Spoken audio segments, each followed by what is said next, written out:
नमस्कार. शब्दचाफामध्ये तुम्हा सर्वांचे पुन्हा एकदा स्वागत. आजची कथा माथ. लेखक मिलिंद अष्टपुत्रे.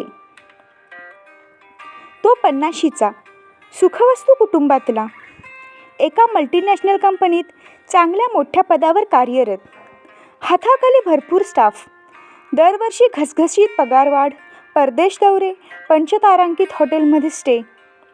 लाईफमध्ये सर्व काही सेट होतं. घरात सुंदर व सुसंस्कृत बायको, नक्षत्रासारखी 2 मुले, त्यांनाही चांगले जॉब. आणखी काय पाहिजे असतं माणसाला. तो दिसायलाही देखणा होता. 50शीत सुद्धा इतका फिट की प्रथम बघणाऱ्याला जेमतेम 40शीचा वाटावा.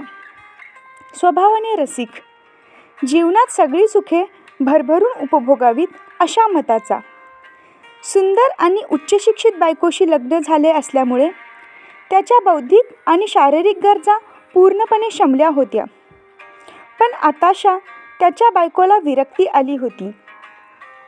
अध्यात्माकडे तिचा ओढा वाढत चालला होता.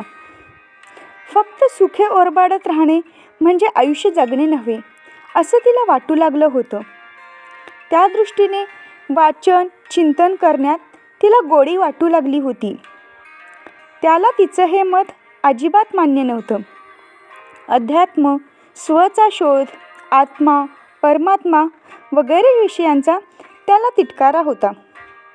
एकदाच मिळणारा मनुष्यजन्म सर्व सुखे उपभोगण्यासाठीच मिळतो असं त्याचं ठाम मत होतं. बायकोच्या वर्तनाला तो वैतागला होता. गेले कित्येक महिने तो आणि बायको अक्षरशः बहीण भावांसारखे राहत होते. बायको कधी बोलली तर ते अध्यात्माविषयीच बोले, ज्यात त्याला काडी मात्र रस नव्हता. एकदा ऑफिसमधील उच्च पदस्थांच्या पार्टीत नकळत त्याने ही व्यथा बोलवून दाखवली होती.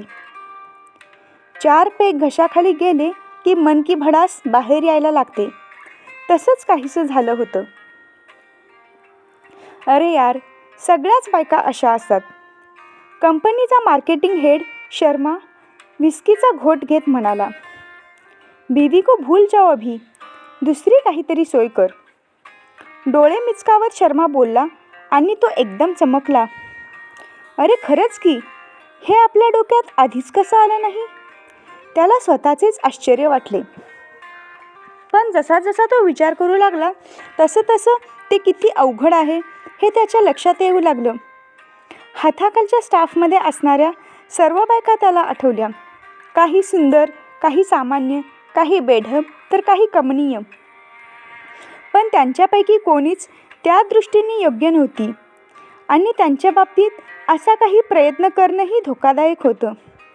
एक करता एक झालं तर नोकरीवर पाणी सोडावं लागलं असतं आणि बदनामी वेगळीच. नकळत आलेला घाम पुसत त्याने रमचा मोठा घोट घेतला. त्याच्याकडे एकटक रोखून बघणारा शर्मा त्याला घाम पुसताना बघून मोठ्यांदा हसला. जणू त्याच्या मनातील विचार शर्माने उघडे पुस्तक वाचावे तसे वाचले होते.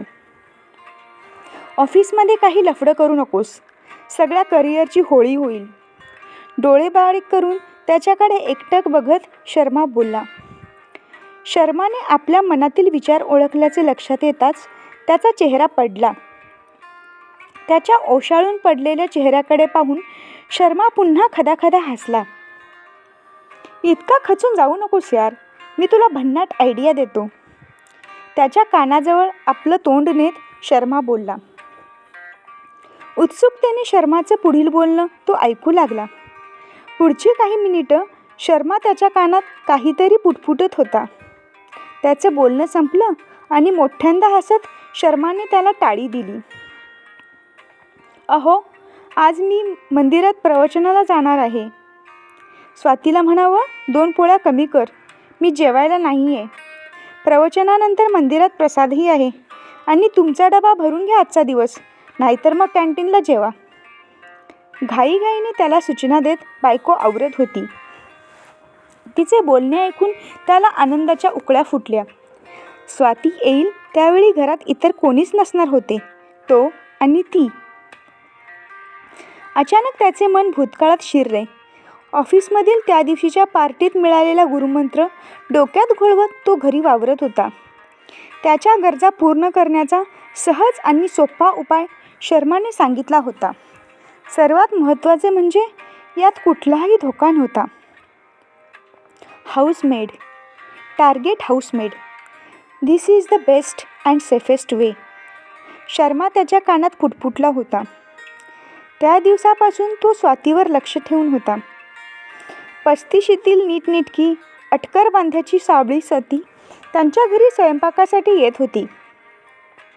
त्या नजरेने तिच्याकडे पाहू लागल्यावर त्याला ती त्रिभुवन सुंदरी वाटू लागली होती. तिचेही आपल्याकडे लक्ष असावे असा संशय त्याला आला होता. अर्थात आपण आहोतच तेवढे रुबाबदार आणि देखणे, आणि ते सुद्धा 50शीत. त्याने स्वतःचीच मिजाज केली होती. अधूनमधून स्वाती आपल्याकडे तिरके कटाक्ष टाकते असा ठाम समज त्याचा झाला होता. अलीकडे ती जरा जास्तच नटून थटून येते असंही त्याला वाटत होतं. म्हणजेच आग दोन्ही बाजूनी लागली आहे. शीळ घालत तो स्वतःशी पुटपुटत होता. बायको निघून गेली आणि तो आतुरतेने स्वाती येण्याची वाट पाहू लागला. शॉवर घेऊन नेहमीचे ऑफिसचे कपडे त्याने घातले. कपड्यांवर त्याच्या आवडीचा परफ्यूम स्प्रे करून तो तयार होऊन बसला. शर्टच्या वरच्या खिशात त्याने 2000ची गुलाबी नोट घडी करून ठेवली होती.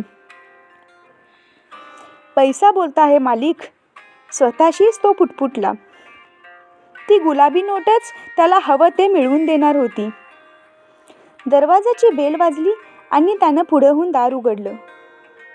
दारात स्वातीच होती. पायातल्या चपला दरवाजाबाहेर काढत खालमानेने तिने आत प्रवेश केला आणि घाईघाईने ती किचनमध्ये गेली. डब्यातील कणिक परातीत घेत असतानाच त्याने बायकोचा निरोप तिला सांगितला. तिच्याशी बोलताना तो रोखून तिच्याकडे पाहत होता, पण तिने मान सुद्धा फिरवली नाही. एकटक नजरेने परातीमधील पिठाकडे पाहत ती बरं एवढंच हलक्या आवाजात म्हणाली. तो नाराज झाला. म्हणजे ती आपल्याला रिस्पॉन्स देत होती हा आपला गोड गैरसमज होता की काय? मनात आलेल्या विचाराने तो आणखीनच खचून गेला व नकळत त्याची पावले बेडरूमच्या दिशेने वळली. बेडरूममध्ये आल्यावर त्याने ग्लासमधील पाणी घटाघट पिऊन संपवले. आता त्याला कसले तरी अनामिक टेन्शन आले होते. त्याच्या पायांना किंचित कंप सुटला होता. डोकं जोरजोरात हलवून त्याने स्वतःला धीर दिला. मला पुढाकार घ्यावाच लागेल. स्वतःलाच बजावत तो पुन्हा बेडरूममधून बाहेर आला. दुरून किचनमधील स्वाती त्याला दिसत होती. पोळ्या लाटताना होणाऱ्या तिच्या लयबद्ध हालचाली बघताच त्याच्या शरीरात एक वेगळीच शिरशिरी आली. हळूच मागून तिच्या कानात काहीतरी रोमॅन्टिक पुटपुटावे असा विचार करून तो 2 पावले पुढे सरकला. त्याचा घामेजलेला हात नकळत शर्टाच्या वरच्या खिशाकडे गेला. गुलाबी नोटेचा स्पर्श हाताला होताच त्याला एकदम धीर आला. असे किती पैसे मिळत असतील हिला महिनाभर राबून, त्याने विचार केला. या गुलाबी नोटेत तिला वश करण्याची पूर्ण क्षमता आहे याची त्याला खात्री पटली आणि तो निशंक झाला. सर्व धीर एकवटवून तो पुढचे पाऊल उचलणार तोच स्वातीचा फोन वाजला. किचन ओट्या शेजारील टेबलावरचा फोन कानाशी लावत ती बोलू लागली. बोल वहिनी, काही अर्जंट काम आहे का? नाही, मी कामावर आली आहे. येणार नव्हते, पण आज जरा बरं वाटतंय म्हणून आले कामावर. हो, गेले होते डॉक्टरांकडे. पेनकिलरने तेवढ्यापुरती थांबते कंबर दुखायची. विश्रांतीची गरज आहे म्हणाले. कसं शक्य आहे वहिनी, या महिन्यात फी भरायची आहे चिंटूची. किती खाडे करणार कामाचे? डॉक्टर म्हणतात MRI करा कमरेचा. कसं शक्य आहे वहिनी, लाल रेशन कार्ड दाखवलं तरी 3000 रुपये लागणार आहेत. कुठून आणू एवढे पैसे? बघू पुढच्या महिन्यात. चल ठेवते फोन, अजून खूप कामं राहिली आहेत करायची. फोन कट करून स्वातीने टेबलावर ठेवला आणि दुखऱ्या कमरेला तळहाताने दाबून ती पुन्हा पोळ्या लाटू लागली. स्तब्धपणे तो ऐकत होता. घशाशी काहीतरी कडू कडू दाटून आले होते. घृणा वाटली त्याला स्वतःबद्दल. आयुष्यात प्रथमच तो त्याच्याच नजरेतून उतरला होता. पोटच्या कच्च्या बच्चांना जगवण्यासाठी दुसऱ्यांकडे पोळ्या लाटणाऱ्या त्या अबलेकडे आपण कशा दृष्टीने पाहत होतो ते आठवून त्याला स्वतःचीच लाज वाटली. त्याच पावली तो मागे फिरला. बेडरूममधील वॉशरूमच्या वॉश बेसिनमध्ये त्याने चेहऱ्यावर थंडगार पाण्याचे हापके मारले. नॅपकिनने चेहरा पुसून त्याने त्याच्या पॅन्टच्या मागच्या खिशातील पाकिट काढले. 2000ची आणखी एक गुलाबी नोट त्याने शर्टच्या वरच्या खिशात ठेवली. ठाम पावले टाकत बेडरूममधून तो किचनमध्ये आला. सिंकमध्ये स्वाती परात आणि पोळपाट धुवत होती. पोळ्यांची चवड तिने डब्यात ठेवली होती. स्वाती, हलक्या आवाजात त्याने हाक मारली. चमकून तिने मागे वळून पाहिले. हे घे पैसे आणि आजच्या आज MRI करून घे. शांत नजरेने तिच्याकडे बघत तो दृढ आवाजात म्हणाला, माफ कर, तुझे फोनवरचे बोलणे मी ऐकले आहे. मी तुझ्या डॉक्टरांशीही बोलेन तुझ्या दुखण्याबाबत. दिग्मूढ होऊन स्वाती पाहत राहिली. नको साहेब, पैशांची सोय होईल पुढच्या महिन्यात. खचलेल्या आवाजात शून्यात बघत स्वाती पुटपुटली आणि त्याला भडभडून आले. तुझा दादा तुला पैसे देतोय असं समज आणि घे हे पैसे. गदगदलेल्या आवाजात तो म्हणाला. टचकन डोळ्यात आलेले पाणी पुसत स्वातीने पैसे घेतले. साहेब, माझा दादा खरंच अगदी तुमच्यासारखाच होता दिसायला. 2 वर्षांपूर्वी ॲक्सिडेंटमध्ये गेला तो. ताई यांनी तुम्ही दोघे देव माणसं आहात. पुन्हा पुन्हा भरून येणारे डोळे पुसत स्वाती म्हणाली. ती मधूनमधून कटाक्ष का टाकायची हे आत्ता त्याला उमगले. अचानक त्याच्या डोळ्यासमोर नुसतं सुख ओरबाडणं म्हणजे जगणं नव्हे असं म्हणणारी त्याची बायको आली. येणारा कड कष्टाने थोपवून त्याने बेडरूमकडे जाण्यासाठी पाठ फिरवली. पाठमोरा असूनही स्वातीचे नकळत जोडलेले हात त्याला जाणवत होते. आज त्याच्यातील माणसाने जनावरावर मात केली होती. समाप्त.